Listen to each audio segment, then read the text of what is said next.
Are you losing important business because your number showing up as scam or spam likely, leaving your clients like spam, spam, spam, spam?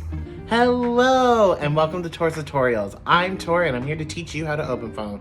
Today's topic: why is your number showing up as scam or spam likely?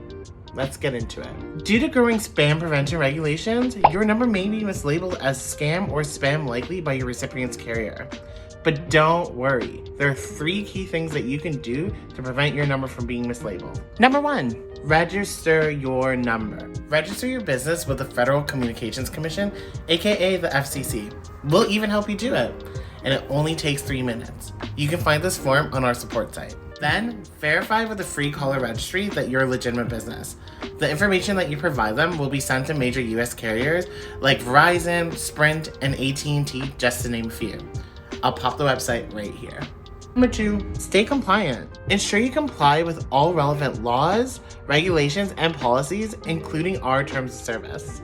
Number 3, be consistent with your calling behavior. Registered numbers can still be flagged if outbound call patterns show a sudden spike or if consumers file a fraud or spam report against you. It's all about consistency, honey.